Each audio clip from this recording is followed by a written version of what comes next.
Ready? Yes. Winter boy.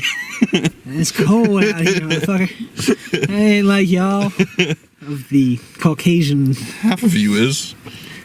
Well, that half of me didn't get the cold resistance, okay? I've been looking for it. I'm going to file this somewhere. Suspiciously missing. Well, that was a movie. Hello and welcome back to Simon's Rants. I'm Simon, this is Justin, and we just saw the new A24 film Iron Claw, which is most notably starring Zac Efron. It also, it's got a all-star cast. Zac Efron, Jeremy Allen White, Harris Dickinson, Mara Turney, Holt McElhaney, Stanley Simons, love the name, and Lily James. That's the girl's name. Cast is fantastic. I'm how do I say this? Zac Efron looks like he's always trying to be on the cover of GQ in every shot he's in. Other than that, I love the cast. I really do. And it sucks to me because, and I'm starting off with a negative. The movie's fantastic, in my opinion. We'll get to, did you like it? I think it was very good. Okay, now that we've said that, one of the main reasons I love the movie so much was the cast and the writing, the dynamic between the characters was fantastic. Why I bring up Zac Efron is I'm not a Zac Efron hater. He totally changed my mind after the High School Musicals. He went on and became a decent actor. I think he's pretty good. In this movie, however, he was, to me, the weakest of the lead actors.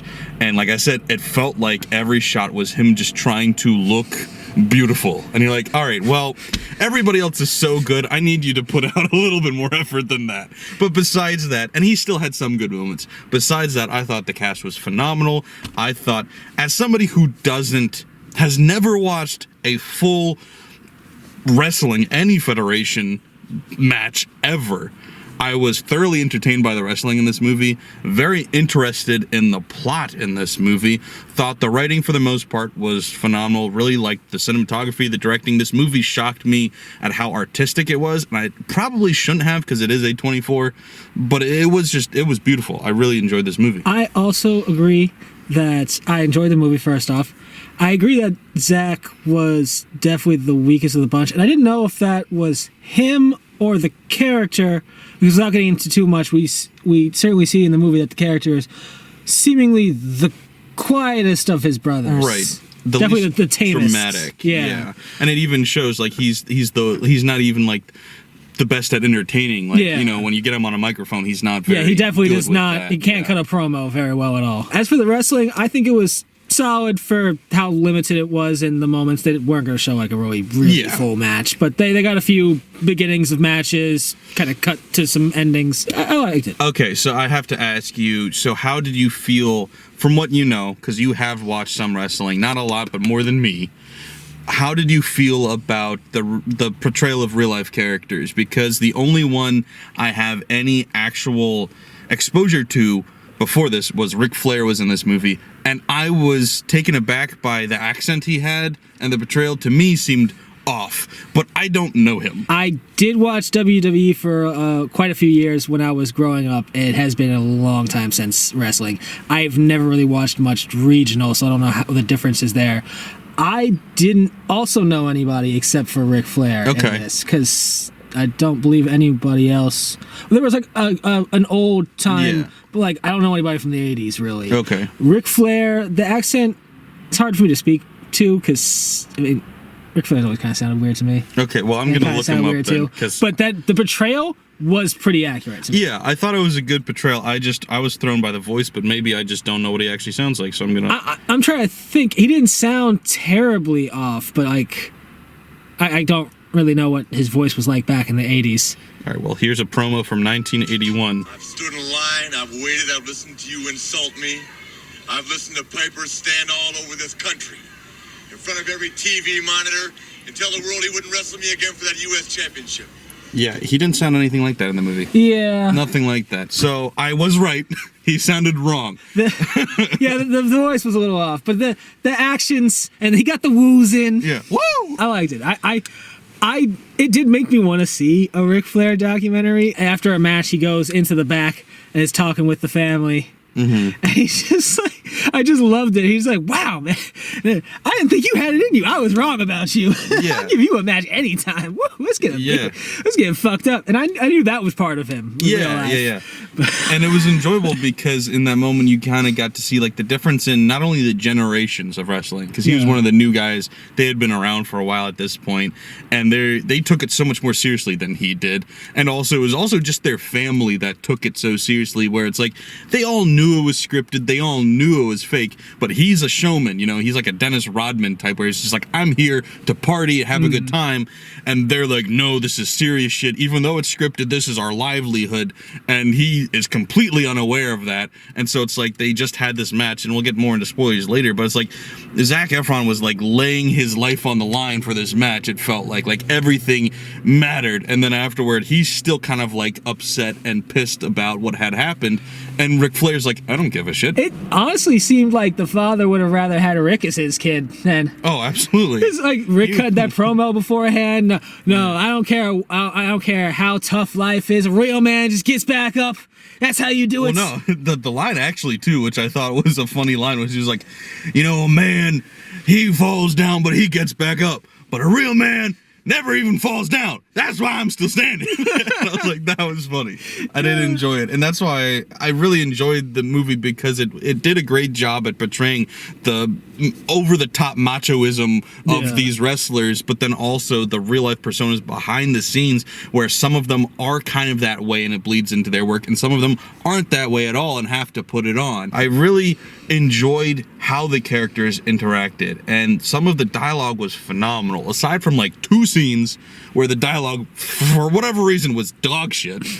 And I think you know at least one of the ones I'm referencing. Do you? Or no? Just tell me. The kids. Kids were involved, and the dialogue became awful for just one scene, and I was like, oh no. But other than like those 2 moments, it was so well done, so well scripted, so well acted. If Zac Efron is like the weakest of the bunch, that's a good place to be, because Zac Efron's not a bad actor. It's just these other guys were awesome, and it almost made you like wish, like we said, Zac Efron's the focus. Yeah. They kind of treat him as the main character, and it's like, well, I kind of want to know more about that kid or that kid. I wish we focused on them a little bit more. The other brothers definitely made you want them more, but for obvious reasons, the focus is on Zac. Yeah, it made sense to make him the main character, and I get it. But yeah, there could have been a little bit more focus on them, but at the same time, I get it. There's only so much runtime to go around. You have to kind of pick a guy. Especially with the stuff we already know they cut out. Yes, there's another brother that they completely eliminated from the story. The youngest. And I think it's a shame, because his story is very compelling. There's already a lot of very compelling, very emotional things happening in this plot, so it could almost at times feel overstuffed. I think it would have been. It's just weird to cut out a whole brother. I wish it was in there, because I already honestly felt like how many more things can happen to this family was my thought process. It was wild. There's so much more. There was another character that there was more stuff that could have been in there. I feel like calling this movie The Iron Claw was a mistake. They should have called it like The Curse of the Von Erichsons or something. Would have been like a much more apropos name, because that's really the focus of it. Yeah. Was that, you know, the curse of it, and we'll get more into that obviously in spoilers, but it's like the Iron Claw, sure. But this movie isn't about the wrestling, it's about the family, you know? Yeah, it's about the family. It's just that the family was Wrestlers. so about the wrestling. Yeah. And I get that, but like, hey, I don't know. I get it. But I would have named it something else. That's all I'm saying. It's crazy just how like a couple of things could have happened, and things might have just been different in this whole entire family. Yeah, absolutely. I thought it was great. One of my favorite movies of the year. Really enjoyed it. Like I said, maybe a little bit overstuffed at times. Definitely felt long, but I wasn't mad about it. No, I wasn't too mad about Really enjoyed most of the performances. Like I said, the writing was good except for just a couple of blips on the radar, but kind of forgive them and move on. I have to say, I agree. Definitely one of my favorites of the year. I think this is the first one in a long while where I've liked it completely front to back, and I just haven't had to like come in and say, you know, the last 15 minutes... This was a perfect movie until... It was great until... This was really just front to back, just a really, really solid movie. Yeah, that's a good point. I don't want to say it's my favorite movie of the year.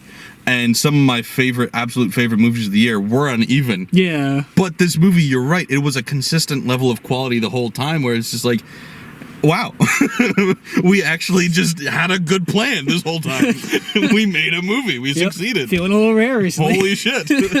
There are some inaccuracies, as all based on a true story, or in this case, even inspired by a true story was the verbiage they used. You know there's going to be some differences.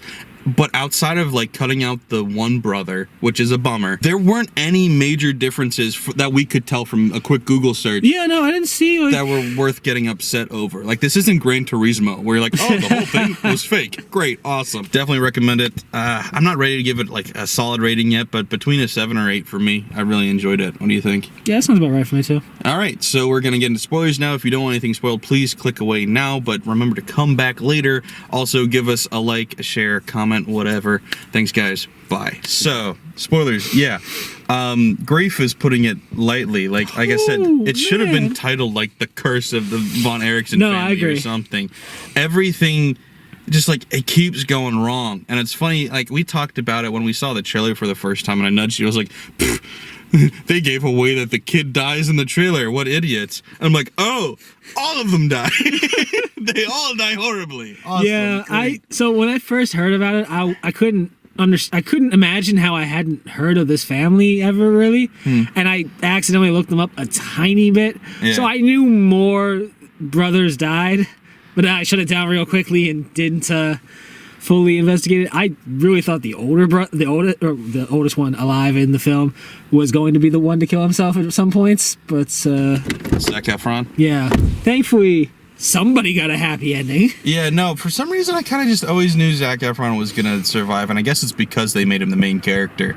But it's funny because in the trailer they really show like James Allen White's character is the one that they like let you know is gonna die in the trailer, and then in the movie he's not the first one to die. So I was like, oh, maybe that was actually clever marketing, and so they trick you into thinking he's gonna die, but actually he died. And I'm like, oh nope, they're just all dying. They're dropping like flies. Yeah, fantastic. Wow. I think looking it up, it was a less than 10-year time span for the four brothers. Yeah. In case you don't know any of the story, so the first son that dies because his intestine ruptures or something like that. Yeah, I guess he had an internal bleed of his intestines from all the wrestling, and he just didn't left get it untreated, care. so he died. The next thing that happens, he doesn't die yet, but the James Allen White character, Carrie, he ends up getting into a motorcycle accident and losing half of his leg, and so you're like, oh my god, okay, that's terrible.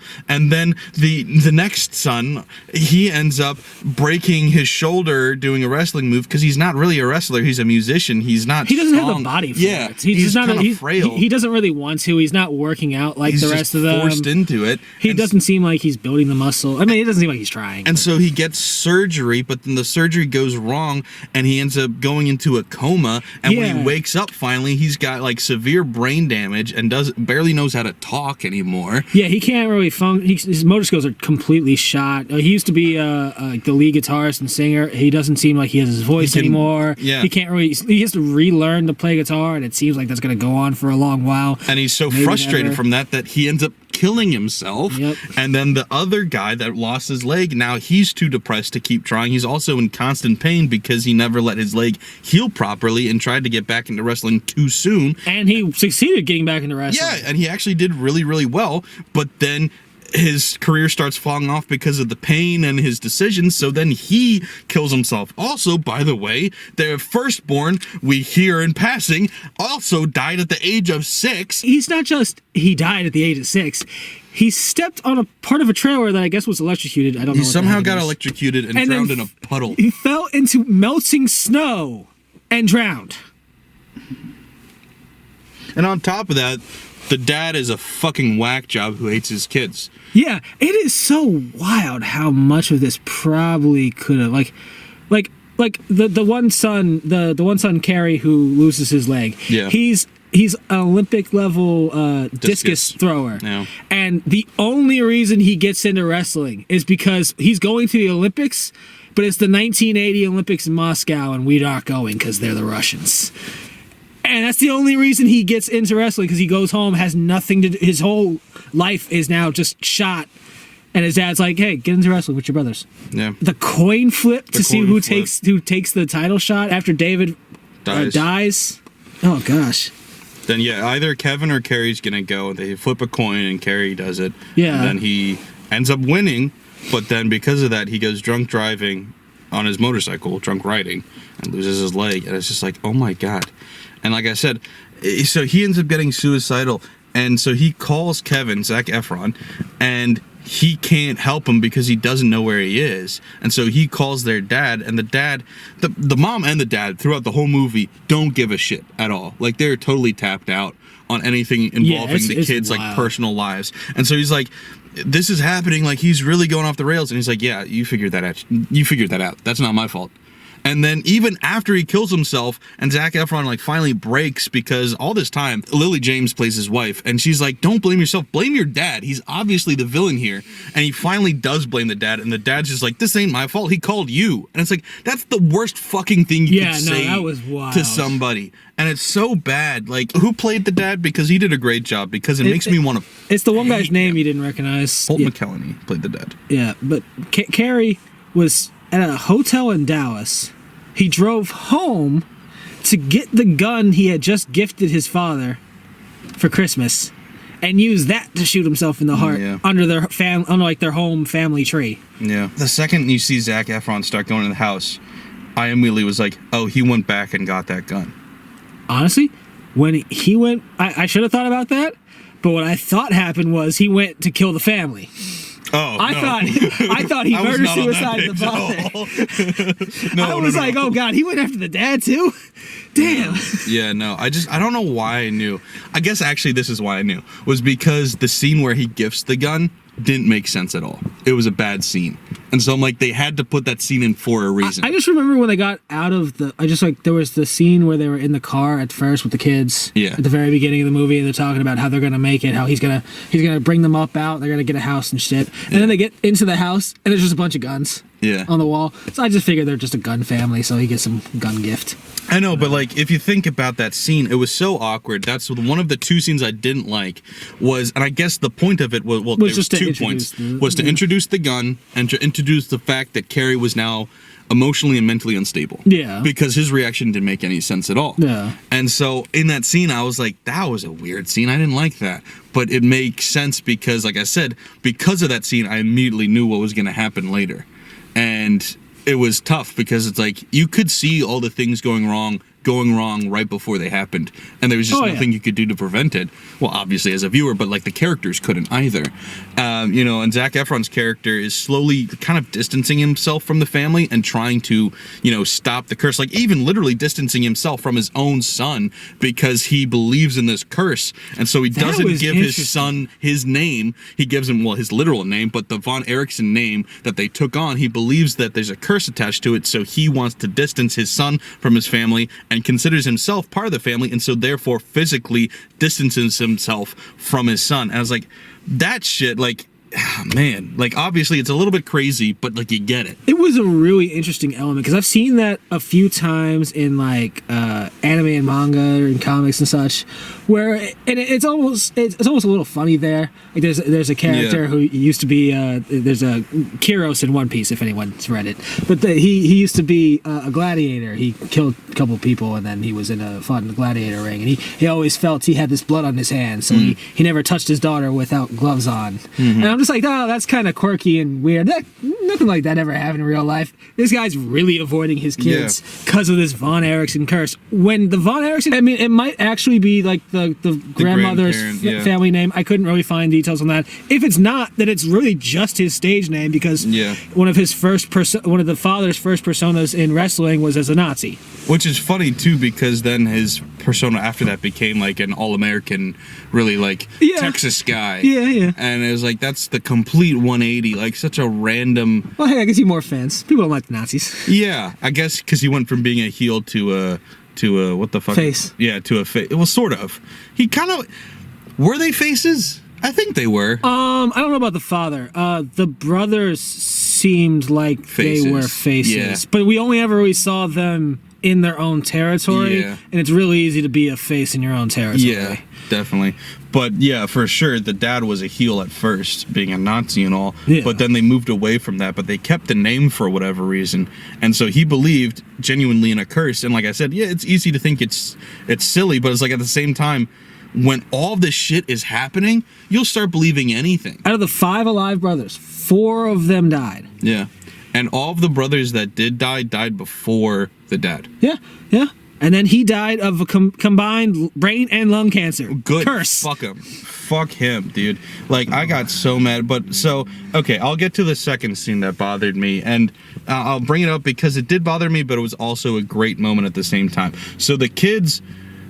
I don't blame the kid actors. The writing was terrible because so there's a dialogue earlier in the movie where the first brother has just died and all of the other brothers are wearing sunglasses at the funeral, and the dad makes them take it off and say, no, we're going to show that we're not crying. Don't hide. Men don't cry, and we're going to show that we aren't crying. And then later, when all of his brothers are now dead, Zac Efron's character is watching his 2 sons play and is bawling his eyes out because he's like, I used to have this and I missed that. At the same time, I'm happy that they have it, but I miss it for me. He apologizes to them because they notice that he's crying and he's like, I'm sorry, I shouldn't be doing that. And they comfort him like, no, it's fine. Like, you're allowed to. And unfortunately, the writing is dog shit, but like the idea was good. And I really enjoyed that ending to this movie because throughout the movie, Kevin, Zac Efron, is slowly distancing himself from the family and from the wrestling, but he's never quite letting it go. And in that moment, it felt like, oh, finally, I can actually say, like, I've lifted the curse. Yeah. Because the curse wasn't the name. It was the dad. Everything that was bad led back to the dad in some way. Yeah, pretty much. Like, it's all that drive for that world championship belts that we need to bring it back to the family. Yeah. And And even how the mom treated them horribly was a reflection of the dad. She only acted that way because she was kind of mirroring him. Yeah. And then at the end, you see her start to break free of him. it really is interesting Get back into the painting. how little bit they used to talk about how different they were at the beginning. How the father, this big, hard sportsman, used to have a music scholarship. Play a used to clarinet. be a classically trained clarinet Squidward, player. motherfucker. Played beautiful, emotional pieces. Yeah. But then he chose sports because he figured there'd be more success there, and I guess he was right. But Yeah. a lot of failure there too. Yeah. It was such a relief. Like, it was so satisfying watching these characters leave him behind because he was such an awful person. Once again, it's a great job by the actor because you believe it. Like, you hate him. And so that's good acting. To just see that moment of just like the curse has been lifted, it was so beautiful. I loved that moment. It was such a poetic moment. And the one problem is I just wish less was said because the writing was so cheesy. It's like, we didn't need all that. We didn't. Yeah, a couple less kid lines. Yeah, I get because it. they were just like, what do you mean men can't cry? We cry all the time. Oh, well, yeah, sorry, but my brothers, I used to have a brother. We can be your brothers. And he's just like, shut up. Just stop. Stop They're talking. his brothers too, and his sons. And it's also, like I said, like, Zac Efron is the weakest of the main cast, and it's a big, powerful, emotional moment, but it's between Zac Efron and these kids that, like I said, you can't really blame them, but the lines are terrible, and it's just like, that's the climax of the movie, and you're just a little frustrated, because it's like, I get what you're going for, and I love what you were going for, but you petered out a little bit here, and that's frustrating. But overall, I still loved the message of the movie. I loved, for the most part, the actual execution of both the movie and the message. And, I mean, like I said, like, the acting is, for the most part, really phenomenal. Like, I mean, we haven't even really talked about Lily James at all yet, and she was fantastic. I loved her in this. She was very good. But also, yeah, so it wouldn't be an A24 movie if there wasn't... I'm not going to say needless because I like it, and so therefore it's, you know, art, it's not needless. If there wasn't just artsy shit in there mixed in. And so, like, I already mentioned the cinematography for one, but it's like there's just shots in there where you're like, you didn't have to do it that way. They're all talking in the locker room after a fight, and the camera comes up over the wall, and it's like watching them over top the wall and slowly zooming in. It's like, that was a hard way to film that, but it looked fantastic. Yeah. And so they're putting in extra effort. But the biggest moment, the biggest out of place moment, is like there's a scene where right after Kerry has killed himself, Kevin takes him to the dining room table and kind of envisions what he hopes is happening right now, which is him meeting his brothers in the afterlife. Yeah, that was an interesting. And it's so out of place, but it was such a beautiful scene, and I loved it so much. Yeah, I didn't expect it to go on for as long as it did. Maybe I thought it'd be like just, him going out to see them, maybe the way high, but it really had a whole scene, a little reunion, even met the oldest brother, Wait, like the 6-year-old. What? I need to rewatch it because I have a theory all of a sudden. They all took with them, or at least 2 of them did, the reason that they died. The one took the coin, which is what it came down to, was a coin flip, which is why he ended up dying. The other one had the belt with him, because that's what he was chasing after. Yeah. That led to his death. Now I'm wondering, I need to go back, was there a puddle that the other kid was standing in? But then the musician kid, I don't know. He was holding his guitar, wasn't he? I didn't see if he had any the pill bottle or anything with him. Well, the pill bottle, it's not literally what killed them. It's like the reason. And so it's like I said, the pursuit of the wrestling career and the coin flip is what killed the other 2. That was really interesting. I think also the coin may have just been a metaphor for in Greek mythology, you would take the coin to pass into the afterlife. So I was thinking about that as well. But I just now realized the coin, because it was tails, which is what, because it was heads, his brother won. Or would go on to wrestle at Tails. He did. So that was really interesting. Now I want to rewatch that scene because that was really cool. Fun things. Did I say it in the review? I know I said it in the theater. I thought it was hilarious that the only other movie I feel like I've seen Maura Tierney in is Liar Liar, and then she's the mom in this, and it's the claw, which I didn't even know that was a reference to something until today. I had no idea that Jim Carrey was referencing anything. So I've definitely seen a claw in wrestling. I didn't know that there wasn't the Iron Claw. I have definitely seen a claw in the face. To be fair, I don't know that that's what Jim Carrey was referencing. Yeah. It just seemed like it now. I just was like, wait, there's a weird correlation here with Maura Tierney and claws. I don't know why. The wrestling isn't the point of the story. It's a means to an end. It's about the family. It's about the father and how fucked up he was and how Zac Efron, like I said, he broke the curse, which is it's a really powerful message. It's hard to break patterns in a family. Yeah. And you think you're going to, and then you try, and then you end up being your parents anyway. And it's really hard not to do that. So it's a cool message to see, because then they show the real family photo at the end. Yeah. And you're like, damn, that's cool. And I noticed some of his, I think maybe his grandkids, some of them at least, some of them are wrestling nowadays. Right, because wrestling wasn't the villain. Wrestling was made into the villain because the dad was toxic, not the actual wrestling itself. And not just wrestling.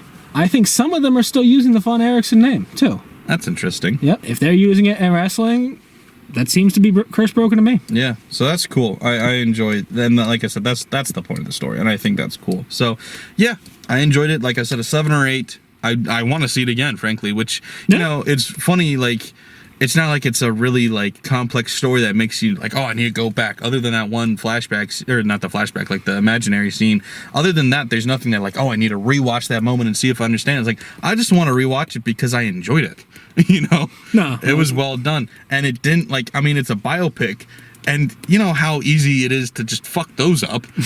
There was probably a couple cliches in there, but for the most part, they handled everything really well. Yeah. Made it as uncheesy as possible. A couple moments in there, but they avoided it as much as possible. Your brothers. I liked it. Anyway, watch it. It's good. Yeah. Thanks for watching, guys. Bye. Say bye to the people. Bye. Okay. Goddamn. Ugh.